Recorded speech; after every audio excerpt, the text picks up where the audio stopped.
Now, the Three Martini Lunch with Greg Corombos and Jim Geraghty. And welcome, everyone, to the Friday edition of the Three Martini Lunch, along with Jim Geraghty of National Review, also the author of Between Two Scorpions. I'm Greg Corombos of Radio America. We have good, bad, and crazy martinis for conservatives as we head into the Labor Day weekend. There will be no Three Martini Lunch on Monday. We will be tanned, rested, and ready, and not only back to school for most of the country, but back to the Three Martinis come Tuesday. But, Jim, let's start with our good martini. And this comes to us from Neil Cavuto of Fox News. For those who follow social media and, well, the president's Twitter feed in particular, you know that he's lost a little bloom off the rose for Fox News. He still has his loyalists, Tucker, Sean, Laura in the evening, and for the most part, Fox and Friends in the morning.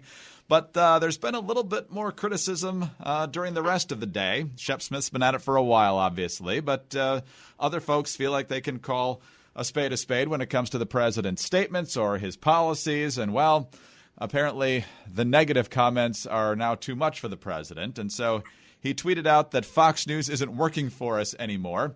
Brian Kilmeade of Fox and Friends actually pushed back in an interview with the president on his radio show. And then Neil Cavuto, the host not only on Fox Business but in the afternoons on the regular Fox News channel, went after Trump as well in a very professional way. There weren't epithets and ad hominems here. It was just very straight to the point of what a news organization's supposed to be and what it's not. Fox isn't working for us anymore. Well, first of all, Mr. President, we don't work for you. I don't work for you. My job is to cover you, not fawn over you or rip you. Just report on you, to call balls and strikes on you. My job, Mr. President, our job here is to keep the scores, not settle scores. Now, in my case, to report the economic numbers when they're good and when they're bad, when the markets are soaring and when they're tumbling, when trade talks look like they're coming together and when they look like they're falling apart. It is called being fair and balanced, Mr. President, yet it is fair to say you're not a fan when that balance includes stuff you don't like to hear or facts you don't like to have questioned. You're only human. I get that. Who likes to be corrected? But you are the president. It comes with the job, just like checking what you say and do comes with my job. After all, I'm not the one who said tariffs are a wonderful thing. You are. Just like I'm not the one who said Mexico would pay for the wall. You did. Just like I'm not the one who claimed that Russia didn't meddle in the 2016 election. You did. Now, I'm sorry you don't like these facts being brought up, but they are not fake because I did. What would be fake is if I never did. Jim, I think that's a very refreshing take on what the role of the media is, particularly in such a polarizing environment. And it's not only a good rant against the president, it's a good rant against the media in general. I mean, you can argue about how well or how poorly Fox actually calls the balls and strikes and whether they actually do that a lot of the time. But if you look at the other cable channels, they're clearly doing it in the opposite direction, not balls and strikes, but very much partisan. So I think this is a good slap across the face for a lot of people in the media, as well as the President of the United States. You know, Greg, as I was listening to that, I kind of started to miss, I think something was on Fox News for a bunch of years. Remember when Frank Luntz used to come in after a debate? Yes. And he had some sort of like amazing gadget that was attached. I guess he had people turning a dial or maybe attached to their pulse or measuring their brain waves with these giant wires attached. There was something where basically he could tell how people felt when people were watching a comment, whether they felt more positive and agreed or whether they felt more negative and disagreed. I'd really love to see what the response of Fox News viewers was at that moment, and whether at that moment they were saying, you're absolutely right, Neil. You know, this is exactly what the job of the media is. It's not to be a cheerleader for the president. You know, the president is not always going to like it. That's just the way it is. The president has to stop whining about this sort of thing. Fox News doesn't owe him anything. This is, you know, or whether they're like, no, Neil, you're wrong. The president is under attack from liberals in the media, and your job is to defend him. And this is a very, you know, this argument echoes a great deal of the arguments that I think a whole bunch of folks in right of center or conservative media get. Certainly, you know, questions and arguments came around National Review dating back to 2015, 2016. Trump is a particularly bad example of this, but there's plenty of all kinds of these examples left, right, and center. And I think a couple weeks ago when Trump gave his address about the shootings, the New York Times put up a headline that was perfectly accurate. Trump calls for unity after shootings or something like that. And liberals lost their minds. And there was so much pressure on the New York Times that they eventually went in and said, okay, we're going to go and we're going to change the headline. The headline looked a lot more critical of the president than the first one was. What do you want, readers and listeners? My sneaking suspicion is that a whole lot of people think that Trump is right. They don't tune in to Fox News to hear anything about something he might be doing wrong. They don't tune in because they want to hear he said something that wasn't accurate. They want to hear, tell me why the president is right. Tell me why I am right. Tell me why my side is winning. Tell me why my side is doing fine.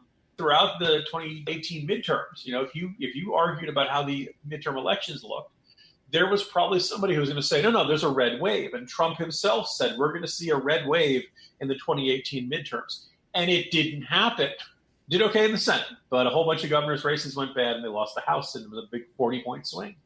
There's a question of do people, I think a really big question for people in the news, do people still want to hear the news? Or does the appetite for, no, tell me why I'm right. Tell me why things are going okay. Tell me my side is winning, have become such overwhelming aspects of the reader and viewer and listener appetite that there's really less and less room for anything that might not be what they want to hear. I salute Cavuto. I think it'd be really interesting to see there are probably some very fascinating conversations going on in Fox News right now about this sort of topic. I think Cavuto is doing exactly what he ought to do, and I hope the viewership of Fox News sticks with him. I'm less than 100% certain that outcome will occur, though, Greg. Well, when it comes to cable news and perhaps online news and traditional news in the print version as well, it seems like being more strident ends up getting more eyeballs. I remember MSNBC in its first few years was pretty much a traditional news operation. It obviously leaned a little to the left, but it wasn't crazy. And then as the George W. Bush administration got going, it became far more strident to the left, and its ratings got better. CNN tried to stay more in the middle and was getting crushed. And now CNN, perhaps thinking it learned the lesson from that, has become more strident as well. It hasn't really helped their ratings much, but it seems like a lot of folks have decided that on the business side of things, it makes a whole lot more sense to have a take than to play it straight. Yeah, and just kind of a note to add there. First of all, thinking back to the early MSNBC days, Greg, remember when Keith Olbermann used to say someone was the worst person in the world? Sure. On the one hand, that was clearly meant as a certain element of comic hyperbole, right? You'd like to think the worst person in the world was bin Laden or al-Baghdadi or Robert Mugabe. I'm sure you can come up with some really good nominees of serial killers and, the genuinely horrible people. But whichever Republican had irked him that day, Olbermann was going to say, this is the worst person in the world. And I just wonder in a world where, guys are mailing off non-functioning mail bombs and school shooters, synagogue shooters, the person shooting up the baseball field with the Republican congressman, whether that, I'm not saying that, anything Olbermann said motivated any of that, but whether comic hyperbole of Jonah Goldberg used to joke, I think it was Jimmy Carter, that's history's greatest monster. Jimmy Carter was a pretty darn disappointing president. That's not enough to make him one of history's greatest monster. But whether there's some segment of people out there who either can't discern comic hyperbole or buy into it so much that, politics is a life and death struggle against an opponent that wants to destroy you, that this stuff becomes, kind of gets into their thinking and goes into some very dark and dangerous places. The other thing about, CNN, for a long time, CNN's ratings were directly proportional to what was blowing up in the world. The old joke, there was a joke within the hallways that it was fire alarm television. When there was a coup, when there was a war, when, terrorist attack, natural disaster, when there was something like, oh my God, are you watching this? This is terrible. That's when you turned into CNN because you were less interested in the more right of center talking heads yelling at each other on Fox News or the more left of center talking heads yelling at each other on MSNBC. And I think, CNN said, we can't count on a terrorist attack every day. We can't count on some terrible natural disaster that makes people watch in large numbers. So we needed to have some sort of identity. And it'd be interesting to argue whether the idea of the Russia investigation or other things that have been really heavily covered by cable news over the last couple of years has been this attitude of, somebody said the omnipresent breaking news chyron at the bottom of the screen. If this has been reported for a while, it's no longer breaking news. You can put the paper bag down, Wolf. They start every hour with that all day long. Breaking now. No, it just happened. But it's not breaking. Breaking news just to mean something. So anyway. Yes, Again, if your cable news is viewers, things are okay. Don't worry. They're not going to keep watching. I remember when we first got the cable news in the office, every time I heard a Fox News alert or the CNN breaking news sounder, I'd whip around and see what was going on. Now I don't even flinch. Right? 2001 to 2003, 2004, it meant the you-know-what had hit the fan somewhere. Right. And it's like, am I going to have to evaluate? Bum, bum, bum, bum. This is a CNN breaking news report. And you're like, who mailed anthrax today? Right? What blew up? Is my commute going to be ruined by nerve gas? Right? You had to pay attention to that kind of stuff. And now it's like, so-and-so is leaving the presidential race. I'm fine. I can live with it. You could have waited 5 minutes. You didn't need to set, this was not code red on the old color-coded Homeland Security level. Oh, this could take us down a terrible rabbit trail, but I don't know how many breaking news alerts, and I use that term in quotes, that you get on your phone. But the news organizations are taking great liberties with that. Now it's stuff like, she thought she just had a cold. You won't believe what it actually was. I mean, I don't need that. If it's Ebola, put it in the headline. Oh, man. All right. Well done, Cavuto. All right, let's move on to our bad martini now, Jim. And we had a feeling things might be heading in this direction, but it's been happening for a while now, and it's really not good when it comes to abortion and where the left is on this. Pew Research has done some new polling here. According to Pew, back in 2007, 63% of Democrats favor legal abortion in all or most cases. In 2019, 82%. Now, I guess you could have a little bit of wiggle room on what they mean by most cases versus all cases and so forth. But if you break it down, all Democrats, 82%, believe that it should be legal in all or most cases. 17 oppose. Among conservative or moderate Democrats, it's fun to know that there are still some of those left. 75% say it should be legal in all or most cases. 25% say no. And liberals, the split is 91-1.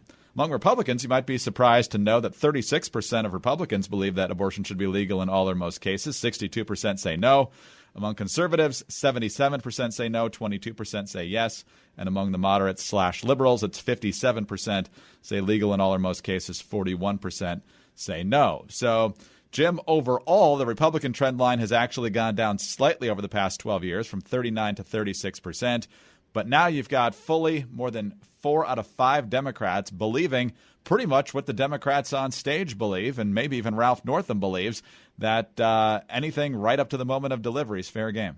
Really troubling because, as you mentioned there, Greg, the numbers had been moving in the pro-life direction for quite a while. I mean, not overwhelmingly. I still think that there are a whole bunch of Americans who are somewhere in that mushy middle where do they agree that life begins at conception? Probably not. They're probably okay with morning after pills. They, think about, God, what if this happened to my daughter? But on the other hand, when things start going in the other extreme, when you start seeing partial birth abortion, when you start seeing abortions in that last trimester, they start getting morally uncomfortable with it because the fetus, the child within, looks an awful lot like a baby, and no one wants to murder a baby. So what's going on with this poll? My sneaking suspicion is, look, we're in a really impassioned, furious partisan era. And we've noticed Democrats insisting that that the old, saying amongst a lot of folks on the right is that, look, Democrats have come a long way since Bill Clinton's safe, legal, and rare. And there's a lot of reasons that a lot of people on both sides wouldn't love a Democratic policy of safe, legal, and rare. Pro-lifers are going to say, well, you've still got a policy that you're making safe and legal. I guess no one really wants unsafe abortions. But the idea that you're making it legal, this is something we see as morally akin or the equivalent of murder. I can't like that. But at the same time, when you say that it's rare, you're kind of acknowledging that there's something wrong with it. You're acknowledging that it's something that is at the very minimum morally troubling, if not becoming something uncomfortably close to murder. And that is the sort of thing that, people kind of try to navigate through this issue since the Roe v. Wade decision back in 1970s. Where we are now is an argument from mostly young progressives, but probably a whole bunch, some other folks who aren't so young, making the argument of no, not only is it not something that should be legally permitted, not only is it not a necessary evil of some kind, but that it is a moral good of some kind, or at the very least that there is nothing wrong with it morally. And ergo, not only, the T-shirts shout your abortion and all that kind of stuff, that the reluctance to talk about it, which we on the right, we who are pro-life, always saw was a representation of the pro-choices side's deep-rooted discomfort with this. That they believed it ought to be legal, but they sure as heck didn't want to see the pictures of it. They sure as heck didn't want to see videos of it. They really deep down didn't even want to think about it. That's why they kept using the term choice. Nobody wanted to describe themselves as being pro-abortion, right? Well, I guess they can make the argument now that some chunk of the left is not merely pro-choice, but is in fact pro-abortion, and in fact recoils and wants to push back upon this argument that even if you thought for the purposes of societal cohesion, stability, et cetera, that it had to remain legal, the general consensus that it was something that should be avoided and something of a tragedy. No. They've decided to break away from that. It can't be that anymore. I don't think this will continue terribly long. Actually, I think this is a temporary setback. I think it is not helpful when the figures who are most often associated with the pro-life movement, President Trump, maybe an outspoken evangelical like, say, Roy Moore.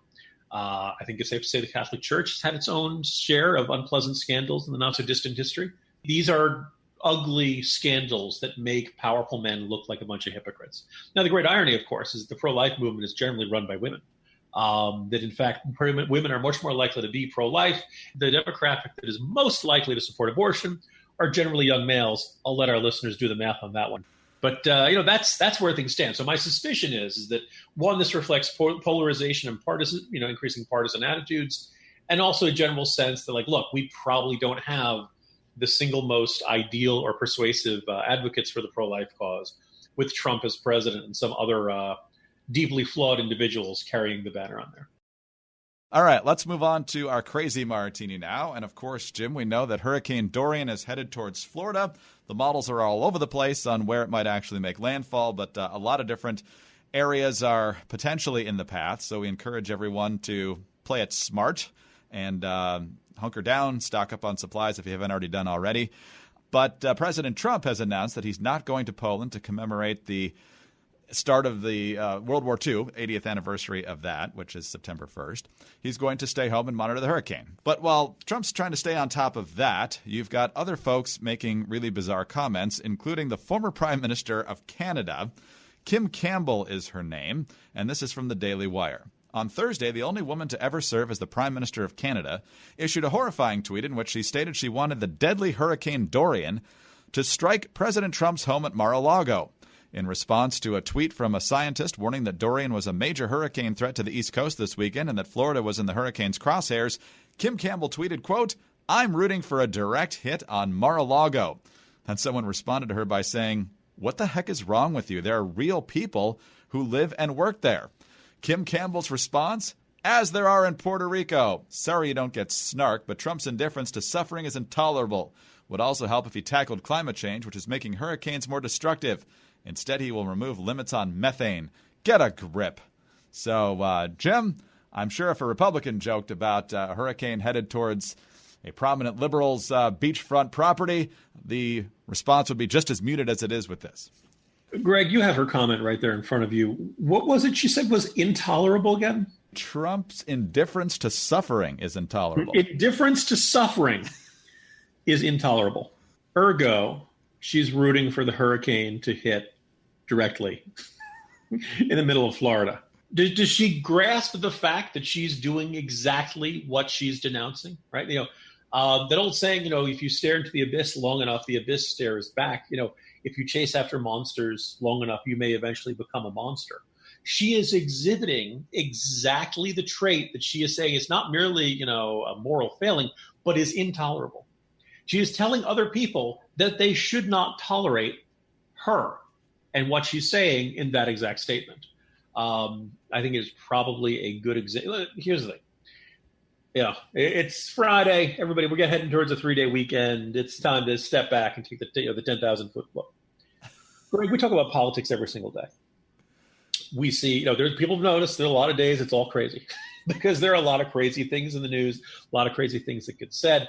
I think if you're not a well-grounded person, if you don't have a life outside of politics, if you don't have Hopefully every listener to this podcast has friends, has family, has, like they listen to us, they have some laughs, they have a good time, they, go home from work and, maybe they have a pizza with their friends or, go out for a drink with their buddies or something happens that, makes them feel comfortable and at home and something where like they don't sit back at home alone and stew.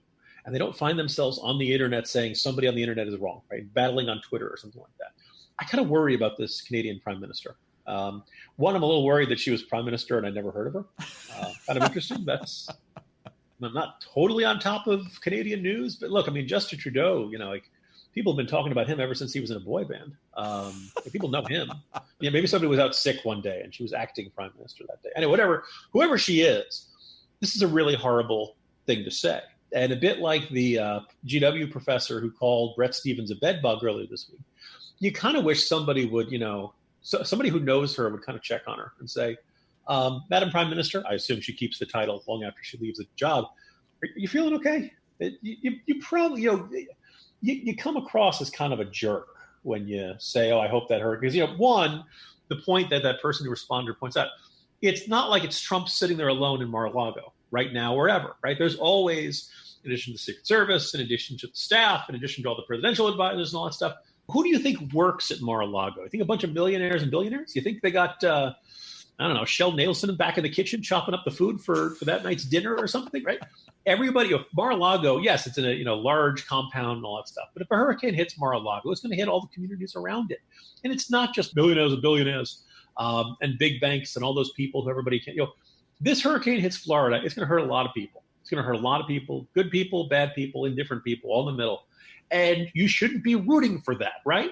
I can forgive getting really angry at your political opponents. You shouldn't hate your political opponents, but look, maybe we succumb to that. But to the point where you're rooting for hurricanes, like we thought rooting for a recession was bad, right?